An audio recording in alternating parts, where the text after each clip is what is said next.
I'm going through all of the perks, ammo mods, and field upgrades, testing every single base item with all 6 augments to test which ones are working, not working, overpowered, and also busted. Now, the next stop on our journey is Quick Revive, one of my favorite perks in past zombies games. However, most people are using Quick Revive incorrectly. And so in today's video, we're going to talk about why Quick Revive is the single most underrated perk for solo gameplay, as well as why slow deaths augment that increases your last stand should not be used at all. It's the most ineffective augment in the game. And then we're also going to talk about the new question of Black Ops 6 Zombies, which is, should you get Jug first or should you get Quick Revive first? We're going to talk about all of that. I'm excited. Let's just get right into today's video.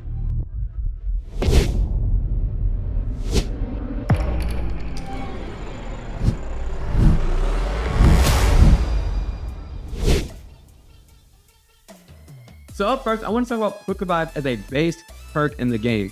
So obviously Quick Revive is super simple to understand. However, I want to talk a little bit more about some of the strategies that I see some of the players playing with. Now, obviously, when it comes to Quick Revive, most people, they get Quick Revive so that way they can get that health regeneration from 6 seconds down to 3 seconds so they can get back into the fight quickly. However, there is still a recovery time that I think most people need to be aware of, because I see this is a lot of times where people do me down so often. So what I want to show you here is, obviously, with Quick Revive, it only takes 3 seconds to regenerate health, and then without Quick Revive, it takes a total of 6 seconds to start your health regeneration. However, there is a time period which you get into the safety zone. Now, the safety time just ultimately means how much time when you start regenerating health to when your health is actually full. We all know that if you get hit while your health is regenerating, then it stops that health regeneration, and now you also have to wait that 6 seconds again. And if you are still really close to the zombies, then you're going to get hit. So I want to talk about the safety zone and also the safety window. Because in this case, when it comes to the actual amount of time that you're going to spend running away from the zombies, if you can accurately understand how to get into that safety zone, then you would save a lot more of your plates, your HP, your reloads, and things like that. So just to kind of give a good base understanding, let's say that you don't have Jug on and you get smacked down to about 50% of your HP. It's going to totally take 6 seconds without the perk on before you even start the health regeneration portion. Then it's going to take you about 3/4 of a second to fully regenerate health, which means without Quick Revive, it's going to take you 6 3/4 of a second to get that health full, which obviously at that point isn't really much. However, within that 6 3/4 of the time, you can actually run 47 meters away from where you were. Now, if we're talking about like a runner zombie, and I calculated this based on those 3 last zombies at the end of the round that kind of run at you, those zombies. So those zombies are going to cover about 24.5 meters in that 6 3/4 of a second versus you covering 47. So you can actually get away from them. The reason I say this is because I do see a lot of people, they kind of just stay in that area instead of getting away. Now, again, that's just some people's play styles, but this is only talking about, those individuals who do kind of stay there and then they wonder why they're never regenerating their health all the way to full. However, if you activate or if you buy Quick Revive, then it shrinks this down to 3 3/4 of a second, meaning that you can run a total of 30 meters. Now, if you are not really a great player, right, or you're new to zombies, or you're not really great with min-maxing your time and things like that, then to be honest with you, you might want to continue running even after like you fully regenerate health, because those runners are now less than 6 meters behind you, and it's going to take them very quick to get up there and smack you again. So, but let's go down to, let's say you're like fully health capped out, right? You've got Juggernog on, you've got Probiotic, which gives you an additional 50 HP, and you get smacked all the way down to 1 HP. If you have it on Dying Wish, right? That lethal hit would put you at 1 HP. How long will it take you with Quick Revive to fully recover that health? At that point, it's going to take you a total of 6 seconds if you have Quick Revive on. Without Quick Revive, 9 seconds to get to full health. But it's going to take you a total of 6 seconds to regenerate that health all the way up to max level. And you're going to be able to run away at 44 meters. Now, when we talk about Dying Wish, obviously with Dying Wish, on that lethal damage, you become immune to all damage for 2 seconds and keep 1 health. So you're only immune for 2 seconds. So if you don't run away, those 44 meters, you're going to get hit again and potentially lose quick revive again. So I hope you kind of understand the whole purpose of that. Now, just to kind of also explain too, because this is also super simple, when it comes to your own like revives with your team revives take 3 seconds. And once you grab, quick revive, it only takes you a second and a half to revive your teammate. But then it also takes half a second to totally recover and bring your hand back up to your weapon before you can like start shooting again. So it takes a total of like 2 seconds if you team revive your teammates. But then also if you have on quick revive, same exact thing, right? It'll only take you 1.5 seconds if you have on quick revive, but they don't. And then also once you stand up, it'll take you half a second to cover your hand back to your weapon. I did have a couple other questions. Some of those including if melee Macchiato boosts your health regeneration time. Unfortunately, I really wish it did. Unfortunately, it does not. That melee Macchiato augment where you regenerate a little bit of health on melee attacks, it does not jumpstart the regeneration delay time. I know there's a lot of people that are using that. It is a very viable strat to be able to have this to help out with that, but you do not regenerate health with that. Is there a regen delay to certain attacks? Naturally. So here's the crazy thing. Parasites are programmed to shoot every 5 seconds. If you don't have on quick revive, your health takes 6 seconds to start the regeneration process. So if you only have one parasite, regardless of if you're moving or standing still, that one parasite is programmed to shoot actually every 5.25 seconds. It's going to shoot every 5.25 seconds, which means that if you consistently get hit, like this is diabolical to me.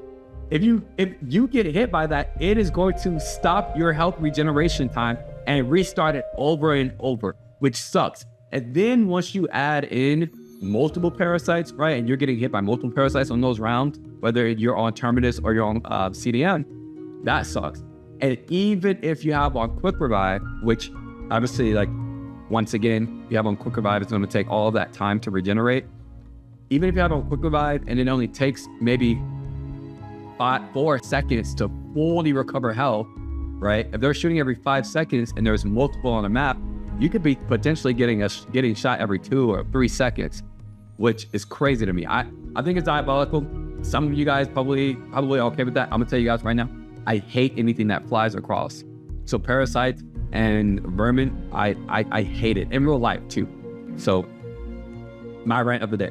And then my last question is it more useful to have quick revive or Juggernog first? So if you get Juggernog first, it'll take you about 7 to 9 seconds, depending on whatever the case is, before you ever reach that full safety time.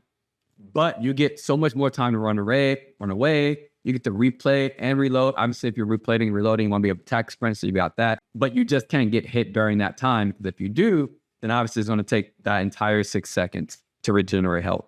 So if you're good with evading and not getting hit, but continuing to shoot and things like that, if you're good with that, it makes more sense to get Juggernog first. However, if you get quick revive first, it'll just only take you about 4 seconds before reaching safety time. So if you need to be able to reach safety time because of your skill or because of your gameplay style, whichever one, because sometimes you don't have enough skill, so you do need to evade, or you need to regenerate the health faster, or maybe you have a much more aggressive play style, you need to get into the fight faster. Yeah, it would make sense to get quick revive first.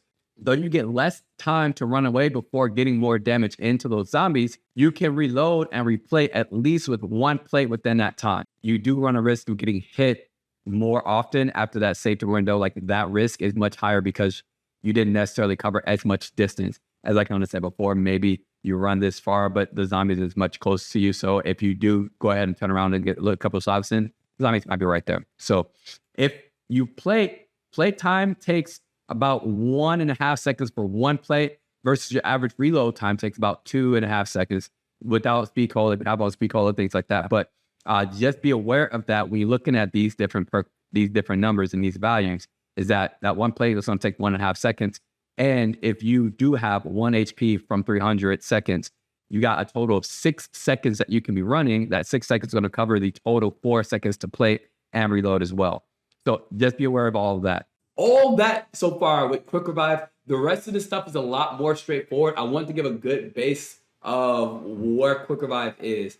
Up next, I want to talk about the rest of the augments in order, just because a lot of these augments we are using completely incorrectly. So up first here on my screen, you can see that our current movement speed without swift recovery, activating or anything is about 7.9 meters per second with tactical sprint on. And then once you grab stamina up, your total tactical sprint speed is about 9.4 meters. Now, I'll talk much more in depth about tac sprint, running sprint, movement speed, and all that kind of stuff in our stamina up video. So make sure you have notifications on about that as well. But the whole purpose of that is because I want to talk about exactly how much time and why that matters. So the boosted movement speed, as you can see according to my visual here, is about 57% boost to any movement speed with and without stamina up on. After that 2.5 seconds though, the biggest thing about this is that it does not slow down like the rest of your tac sprint speed and any other things. It's just an extra 2.5 seconds stacked on top of whatever other movement speed that you have. And this works in solo. What I mean by that is, if you revive yourself in solo, you get that movement speed. People aren't using this, and this is so overpowered. I didn't even think that this was even an option, to be honest with you. I didn't even realize that this would even work because it specifically says reviving an ally. But this works for you in solo if you revive yourself. How much distance can you cover within that 2.5 seconds? You can actually cover a pretty good distance. So without stamina on, you can cover 31 meters in that 2.5 seconds, which is pretty far. Just to be able to get away from the zombies, that's significant. That's a lot better than most of the times, even with just with Quick Revive as a base. And then with stamina on, you can cover about 37 meters as well. If you guys want to be able to test exactly what 31 and 37 meters and all this stuff is, just ping a point on the map and then kind of run backwards so that you kind of get a good understanding of what that distance is. Because that way you guys will understand like how exactly much distance can I cover in case I'm using this and which direction I should go if you are reviving an enemy or an ally, or you're just reviving yourself. You'll be able to tell, well, I can go that way because there's a slightly clear path, but there are zombies out by about 60 meters. So it's very important to kind of understand that. So that's why I kind of give you guys 6 meters as well. So again, only some of you guys love this stuff, right? So some of you guys love this brain massaging numbers and stats. So like, I appreciate you guys for also loving the way that this is as well for me, like it is for me. Up next, let's talk about EMT, because a lot of people have always had a lot of questions about EMT, especially those of you who are newer to zombies. And so EMT at a base revives an ally and allows them to keep all the perks on their bleed out bar. Crazy thing about this is that EMT also works in solo, which means that you guys should be probably also using EMT whenever you're solo, so that way you can keep your perks. This is so like actually overpowered because it almost gives you unlimited revives and lives, even if you're solo. So let's just talk at a basic level what this perk actually does. So obviously reviving an ally allows them to keep all the perks on their bleed out bar. Well, first off, let's just look at the perk bar. So whenever you have your perks, whatever perks you have, let's imagine that you don't have Quick Revive, and then you finally get Quick Revive. Quick Revive will always be added to the very front of your perk bar, regardless of whenever you buy it. So what that means is you don't have to worry at all about when you buy Quick Revive. I hope that makes sense. However, when you go down, you get a bleed out bar. Now your bleed out bar are your first 3 perks from your perk bar. So that means that whatever the most important perks are, if you're going to use EMT, well, really, if you're going to have it at all, your first 3 perks need to be whatever perks you want to keep. So obviously, if you end up getting Speed Cola, Jug, and Deadshot before you get Quick Revive, and you go down and an enemy has to res you, you'll only have those 3 as your very first perks. However, if you get Quick Revive at all, it shifts all the perks to the right.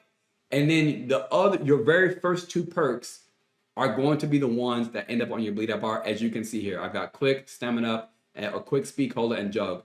I got Quick, Speed Cola, and Jug. It goes in this order: 3, 2, 1. Same thing here. 3, 2, 1.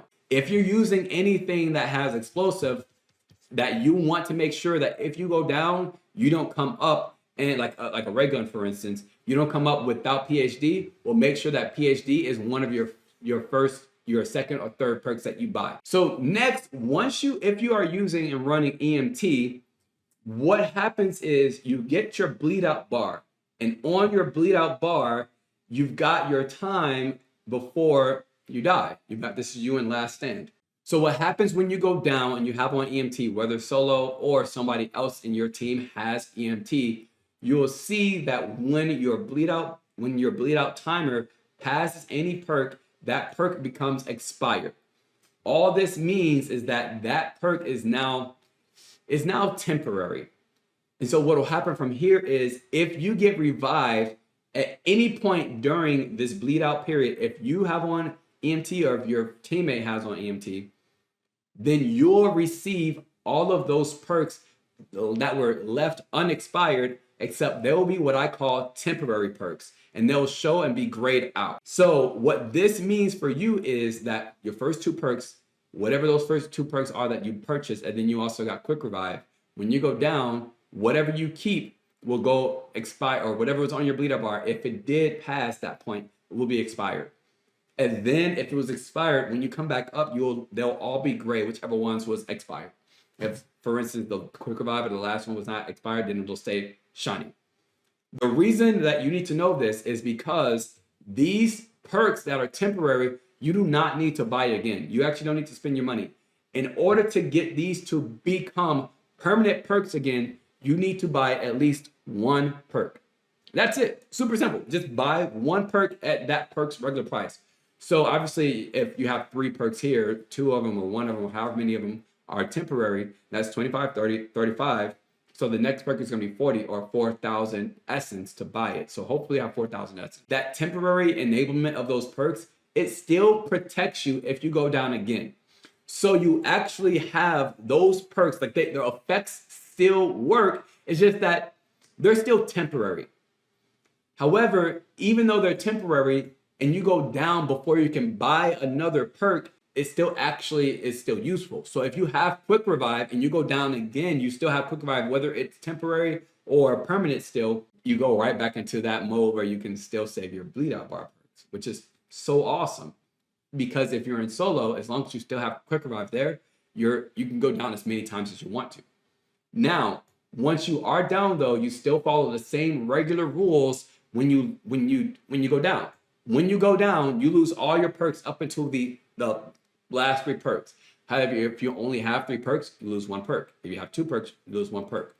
So if you only have 3 temporary perks, you lose 1 perk if you went down. Up next, let's go ahead and talk about Karamic Return. This is actually a super easy perk. Reviving an ally heals you to full health. Like, does this work in solo? No, because if you revive yourself, you come back to full health anyway. So this doesn't work in solo. So this is strictly just for reviving other allies. Now, the question is there a regeneration delay? Is there a refill time? Does it automatically fully get your health to full? So this is cool because Karamic Return, it gives you instant recovery. You like actual instant full health. As soon as you get that revive off, it gives you max HP immediately. Even though you'll see down there that the bar is filling up, it still gives you full HP at that time. It doesn't take any amount of time. It's actually fully immediate. Now, the other really cool part is that getting hit during that little bar refilling doesn't stop the healing process. And it's actually really cool. If you pay attention, you can see that there is this healing aura effect that happens if you're hit during that regeneration process. And it kind of like knocks back the zombies. It doesn't like stun them or knock them on the back or anything like that, but it just kind of knocks them back out of the way so that way you and your teammate can get away from that harm. Up next, let's talk about equivalent exchange. So I really like this augment because killing an enemy while down will revive you and remove quick revive. It can be done up to 3 times. Guess what? This augment is also possible to be used in solo. So what I want to talk about, because obviously like we all know how quick revive works, like from Cold War and from Modern Warfare Z. If you if you shoot a zombie, right, then you'll get self-revive. I believe that it worked in Modern Warfare Z. Somebody, I'm sure you guys can tell me in the comment section down below. What I want to talk about is the strategy to make sure that this actually works for you guys in solo, because you can do this in co-op and whatever, but most of the time your friends are probably going to revive you anyway. What weapon comes out whenever you do go down? Either the 9mm PM pistol, the ray gun, or if you have any equipped pistol at all, it'll come up. I believe there was a bug before where if you had an upgraded weapon at all, like an upgraded pistol at all, but you don't have it equipped anymore, that weapon still comes out. Somebody's gonna have to let me know if you guys have that bug. I didn't have that bug at all. I actually tested that out to see if it did. So that's why any equipped pistol will also come out. So what that means, how can you make this better? You can buy a pistol off the wall and upgrade it and just have it as your secondary, just to upgrade, just in case you go down in solo gameplay, so that way you can actually be able to get those zombies and kill them while you're down to be able to get back up. However, also, if you are down and you have elemental pop on and you also have electric cherry on, if you reload and the zombie is near you, then it'll probably kill that zombie, which means that you can actually come up from that as well. But the likelihood that you'll probably buy elemental pop first, just so that way this can be a strategy, is pretty low. Some of you guys might. So what perks do you keep if you do go down, though, and you're trying to shoot yourself or shoot a zombie to come up? We're not talking about shooting yourself. That's XP video. My apology. Can you unequip the augment, save and quit, and then come back in and then go back out, add equivalent exchange back to, right? Can you like kind of glitch it or bug it out that way? No. I tried. I was like, I wonder if you can bug it out to where you can leave, come back, and then maybe it'll work. It can't. I got my hopes up high. Treyarch, you know, Treyarch just hates me. Let's just talk about a strategy for this. That's kind of the biggest thing I want to talk about. You can see here on my visual that I've got the 9mm pistol. Now this comes with 30 rounds if you don't pack a bunch. So I'm talking like, if we don't upgrade this weapon at all and you do go down, whether you're in solo or not, it gets 37 body damage. Obviously, the reason why I'm not talking about crit damage is because if you're down, it's going to be kind of difficult for you to be able to always shoot critical hits. However, do understand that this does increase and this becomes much more enhanced, and you can kill zombies much sooner if you have, obviously, one, upgraded your weapon, but two, if you have not upgraded because you don't have the time or anything like that. If you get critical hits, then all of this is going to be much easier and much better. But because the likelihood of that is really low, I'm only doing base damage with these stats. Because you only get 37 body damage with the 9mm pistol, it gets an average of about 6.25 rounds per second. And the average reload, which is going to stay approximately about 2 seconds. If you go down at round 10, zombies' health at that point is 575 HP. If you go down and you pull out your 9mm pistol, it's going to take 16 total shots to kill a zombie at that point, which means if you maximize pressing your controller, or pressing your keypad or your mouse or whatever it is, the TTK, the time to kill, is going to be 4.5 seconds. Once you get to that round 16, that takes 29 total shots to kill. You only got 30 rounds in your weapon, meaning that that's the last round where this weapon is effective. So if you are using equivalent exchange, you need to be aware that you should for sure at least buy a pistol off the wall or get a ray gun, or make sure you have on electric cherry to make sure that you can actually survive past round 16 if you go down while using this perk. Because otherwise, if you're on round 20, for instance, it's going to take 60 shots and you're not going to be able to kill a zombie at all. And then you're wasting equivalent exchange if you don't have any other method to kill that zombie. Like, for instance, electric cherry.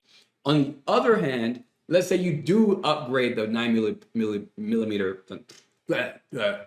If you make it all the way up to health cap for the zombies, and we're only talking about regular zombies, not armored zombies or anything else like that, at round 55, it's going to take you 43 total shots to kill one zombie, which is going to take about an average of 10.8 seconds, maybe a little bit more, a little bit more, depending on like your ability to be able to shoot and all those things. So that's why it's going to be very important to at least have, you know, a 9mm pistol round leveled up. So up next, I want to talk about slow death. It just increases your last stand by 15 seconds to up to 1 minute. Well, it's about 1 minute, but it's starting off at 45 seconds if you don't have it. So my biggest question with this is, does this give you more time to kill an enemy? So as you can see here in my visual, if you're solo and you're using equivalent exchange with slow death, but you don't want to burn a self-revive, Slow death is going to give you 15 more seconds to kill an enemy. That's all it's doing, really. With the max upgraded 9mm PM, you only need about 10 seconds to kill a zombie. So regardless, this augment is pretty ineffective in solo gameplay because you're going to kill that zombie in less time than it's going to take you to lose your very first perk on your bleed out bar.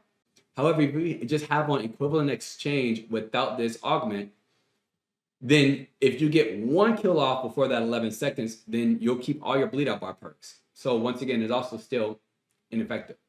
If you have on EMT with this augment, if you just self-revive instead, you'll keep your bleed out bar perks before that 11 seconds or the 16 seconds. So whether you have 11 seconds or 16 seconds, that 5 seconds of a difference is going to make a difference. If you cannot get the kill off within 11 to 16 seconds, you're going to lose that perk anyway. So slow death is super ineffective in that regard.